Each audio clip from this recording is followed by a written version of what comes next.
X-Man en intégrale. À ne pas confondre avec X-Men, X-Man se concentre sur Nathaniel Grey, dit Nate, le fils cloné de Cyclope et Jean Grey, créé par le scénariste Jeff Loeb et le dessinateur Steve Skroce.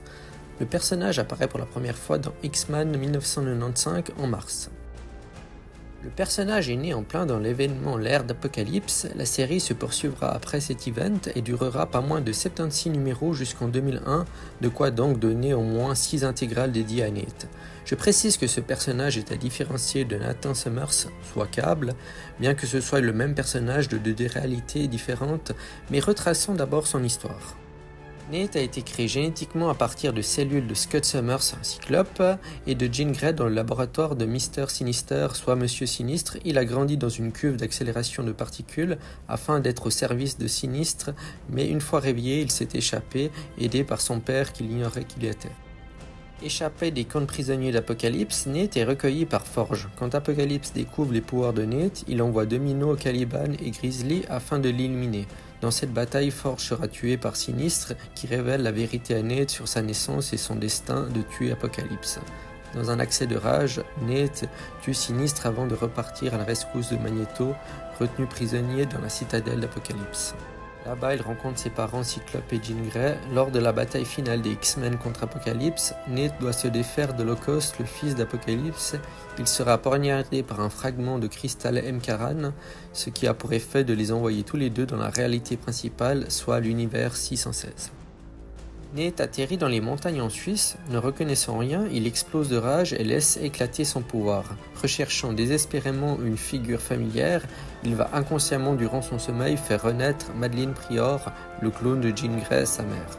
Une telle puissance est remarquée par Xavier et Blacksmith. Le premier désire nouer un contact avec lui sur le plan astral, mais Nate, percevant le mal en Xavier, l'éjectera faisant subir une cuisante défaite, lui le plus puissant des télépathes au monde. Ce qui a pour conséquence de donner accès à Hounslow au monde réel. Blacksmith, lui, voulut le tuer et envoie Cable pour l'affronter. Durant leur combat s'invite Exodus, qui a précédemment vaincu X-Force et Cable. Nate vainc aisément Exodus à la grande surprise de Blacksmith et de Cable. Ces derniers comprennent qu'il ne peut le vaincre et essayent de nouer un contact télépathique avec lui.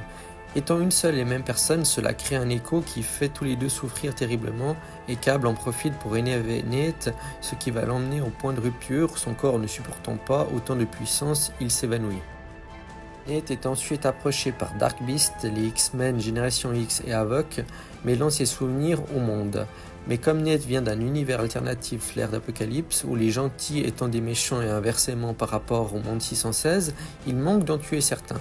Moira MacTaggert lui annonce après examen que son corps ne supporte pas autant de pouvoir et que celui-ci le ronge comme un cancer et qu'il mourra jeune, consumé par son pouvoir. Il se dévoue alors pour aider les habitants et rencontre ainsi Peter Parker, découvrant rapidement l'identité secrète de celui-ci. Nate l'aide à combattre Morbius qu'il mord Nate, l'infectant avec son virus de vampire.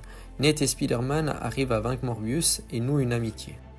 Nate, ayant perçu une menace pour l'humanité en Xavier, tente de prévenir les X-Men puis les Vengeurs, mais sans succès. Il accompagnera par la suite les Vengeurs secourir les X-Men à la suite de l'attaque d'Hounslow. Nate se sert de ses pouvoirs télépathiques pour créer une image d'Hounslow à partir de la mémoire des X-Men.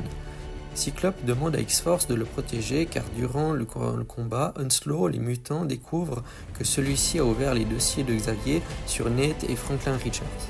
Sinistre en profite pour l'occasion pour mettre la main sur Nate et balaie X-Force. Nate ressort victorieux du combat mais se fait capturer par Hounslow, croyant aider Franklin dont Hounslow avait pris l'apparence. Hounslow accède à sa mémoire et découvre grâce à ses souvenirs son monde d'origine où Apocalypse avait pris le pouvoir, mais comprend le résultat de la guerre qui s'est déroulée, ne laissant aucun survivant. Hounslow décide donc de détruire toute vie sur Terre, humain comme mutant. Hounslow absorbe alors Nate, tout comme Franklin Richards avant lui, afin de se servir de ses pouvoirs qui, associés, font de Hounslow un être sans limite. Durant le combat des héros contre Hounslow, Nate et Franklin seront sauvés par Cable, Xavier et Joseph. Nate rejoindra son oncle Havoc à la confrérie des mauvais mutants en compagnie d'Aurora et Dark Beast. Mais quand la confrérie tentera de voler un gaz hautement toxique pour s'en servir contre la population, Nate se sacrifiera afin de contenir le gaz dans l'entrepôt.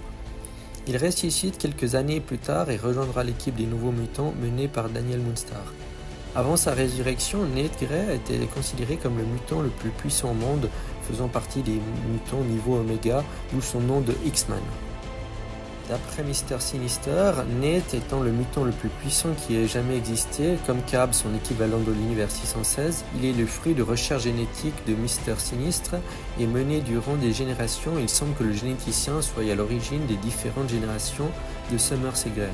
À la différence de Cab, dont le pouvoir sont bridés par le technovirus, le pouvoir de Nate Grey était si grand qu'il consumait son corps et le menaçait de le détruire. Concernant ses pouvoirs et ses capacités, Nate Grey possédant à l'origine de vastes pouvoirs psychiques, ses pouvoirs se manifestaient souvent par son œil gauche qui brillait, tout comme pour Cab d'ailleurs.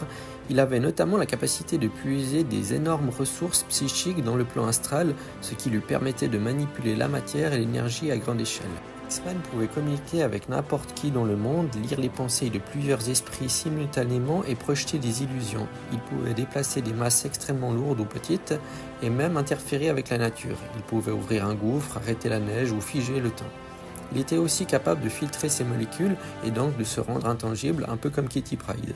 Il était capable de voir le passé d'un objet ou d'un lieu en lisant les relevés psychiques ou psychométriques.